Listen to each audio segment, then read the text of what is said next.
Ladies and gentlemen, welcome back to the workshop. It's fantastic to have you here because we're continuing to work on a frame lock folding knife, which is extremely exciting because this is a project that's going to push the boundaries of what it is that I know. First things first, today I went and missed some clays.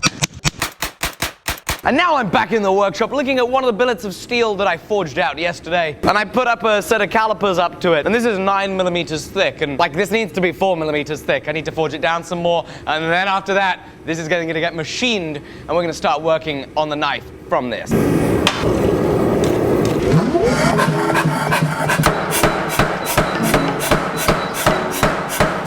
Okay, so that is now cooling down for the second time and now at the right thickness. Now 6.5mm thick, which is going to allow me at least a millimeter and a bit on either side to mill off, to get it flat, to get it nice and smooth. But you see, while that is cooling down, I've got a little bit of a challenge to respond to. Yes, that's right. The samurai carpenter, well, he wanted to do a folding knife challenge. Sadly, I've already finished my first folding knife. I'm working on my second. He wants to make himself a folding knife. And in a video that I'm going to link below, he asked if I would make him some Damascus steel. So, Jesse, although at this point it's not a whole lot of a competition because I've made the first one, I made sure to keep a little extra from that last stage of the billet. I'm going to make this little piece of Damascus steel for you. I'm going to send it to you. And it's on. Okay, it's not really, there's not really a competition, but you're going to be able to make a folding knife with this Damascus steel. Right, let's forge it out.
Righty-ho. So, since you last saw me, I welded on some tabs to the piece of Damascus steel that we forged out a little earlier. With those tabs, I then removed my vise from the table of my mill, and I used these little watch-my-doodah clamps to clamp the piece to the table. We've now got the fly cutter in the mill, and we're going to plane across the top and plane across each side. And that way, hopefully, we're going to end up with one, a very nice surface finish, and two, a nice, even, and flat piece of steel to work with for the folding knife, so that everything we do from now, we know that we've got something flat. Hopefully, that just helped make things a little more accurate and a little bit easier as we go along. Right now, that's 6.5mm rough thickness.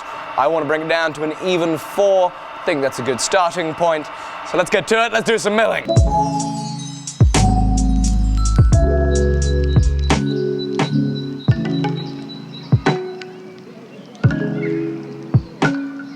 We got some serious vibration issues going here. Looks like it's not completely flat.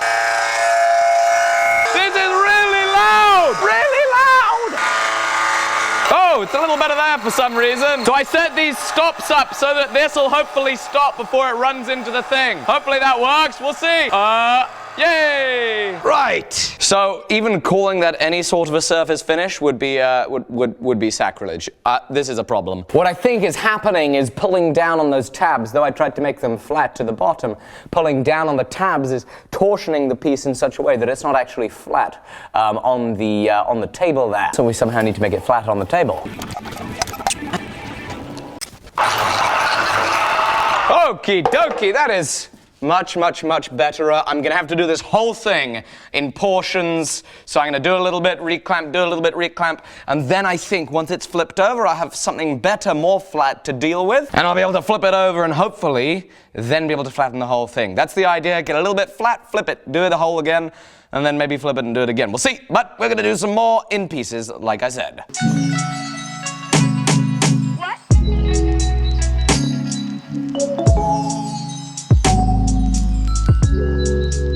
Right, so we are making a little bit of progress on getting this flattened down to the right thickness.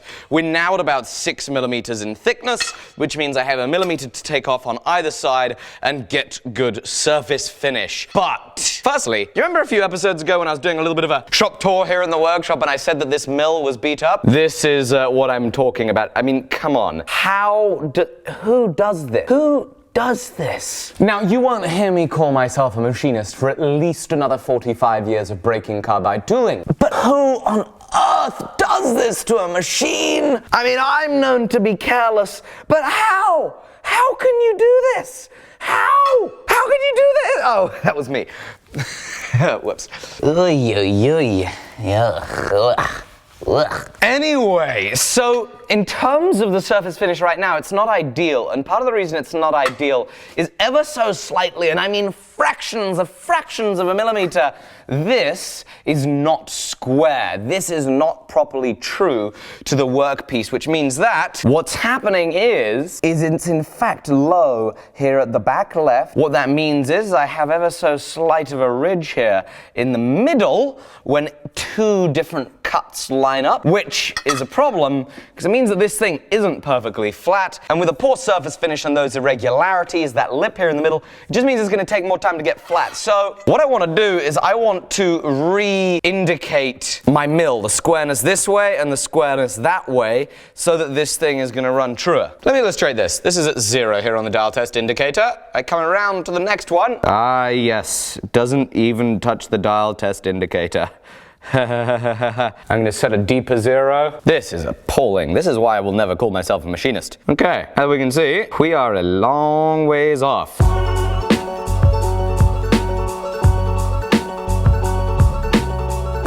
We got it! We finally got it!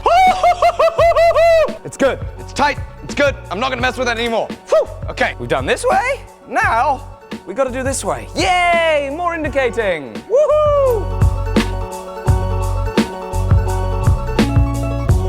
Well, now we are all set. I have taken this 1, 2, 3 block all the way around. Now only moves one little doodah. One little doodah across here the whole way around. Now to put that into perspective, here is a 0.01 millimeter piece of paper, and that moves at 10 doodahs. So let me tell you now, when I move this across and it only moves one doodah in this entire radius, I am pretty damn thrilled.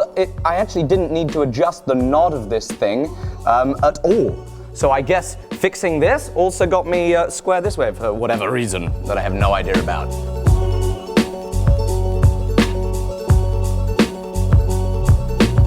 Right, I've got this mounted and I've now finally worked out what I think is the best way after the trial and error that I did yesterday, which was actually in the beginning of this episode, so I don't know why I'm saying it, but what I'm going to do is I'm going to go across this one length, moving the clamps as we go, hopefully getting nothing beneath the workpiece, and I need a millimeter off each side, so what I'm going to do is I'm going to touch off and I'm going to go to 0.9 millimeters. Makes sense, leave 0.1 of a millimeter for the final finishing. Hopefully my surface finish is just going to be beautiful, and then we'll have ourselves a piece, once flipped over and doing the same thing on the other side, that is indeed 4.2 millimeters thick, finishing after that, and we got ourselves a wonderful piece of material to make whatever it is that we want out of it, and specifically the folding knife that we're working on. So, let's touch off this puppy. 0. We'll go 0.85, just to be safe. We need a little faster feed rate, and then we'll be fine. For now, however, I'm now going to remove these clamps, and we're going to go down the entire piece.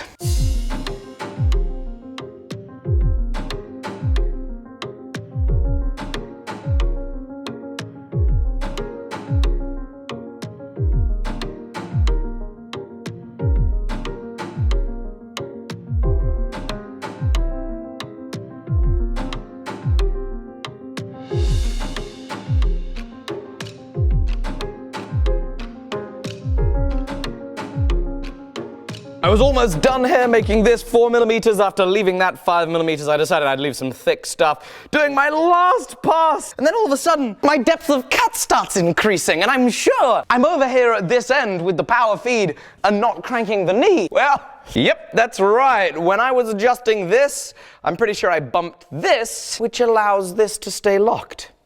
So this got loose, this dragged itself deep into the material, which means that nice half of the material that was going to be 4 millimeters and be oh so wonderful is now gone. So we're going to make it 3 millimeters or 2 millimeters, whatever it is that we got to do, but that's going to be another size of material, known material size that we can work with, and it'll be useful at some point. Yes, there we go. Let's make the most out of our mistakes.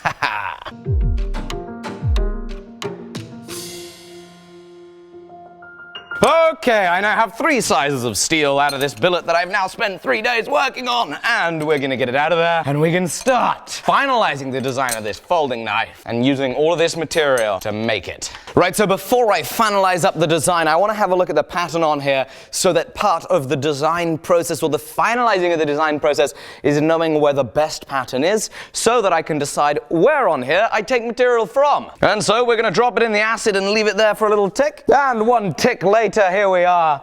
Oh, that looks pretty cool. Man, that's a crazy pattern.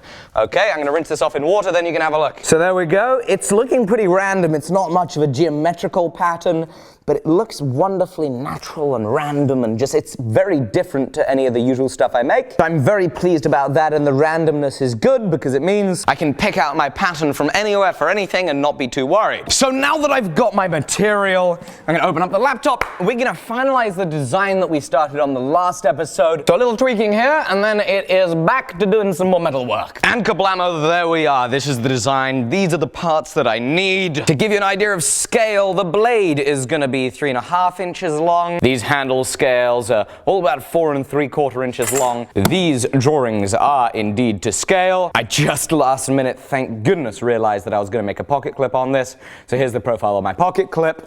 Of course, these drawings do not show all the measurements. With pen and this paper, I will be doing all of the final kind of design work, so to speak, as I go. The reason that I haven't created measurements for everything, such as the distance that all these holes are from the edge, the reason I haven't done that, though I've done a lot of measurements, is because I have no straight lines to work on. So for example, these holes here are going to be measured from the edge of both the spacer and this over here once they both have the same profile. Just like being 7 again, cutting out bits of paper.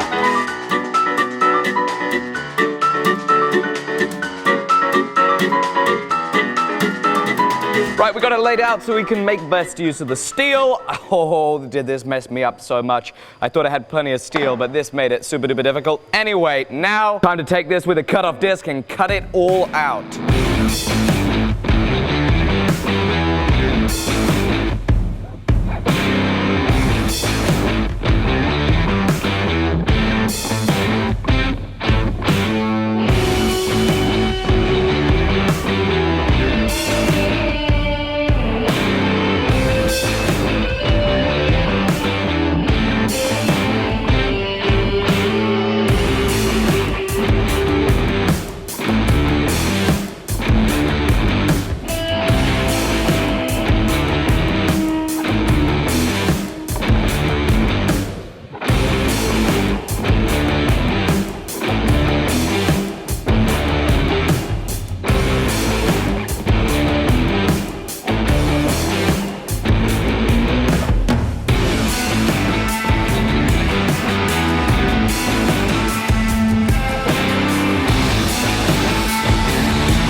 So after cutting out the pieces and getting a lot closer to the shape that it is we need, I made a few adjustments to the design here.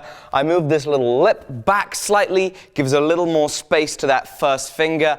The shape feels good. We've got a lot of work to do, so make sure you hit subscribe down below and follow along, because tomorrow we're going to be cracking on some more on this, and I look forward to seeing you then. Bye-bye.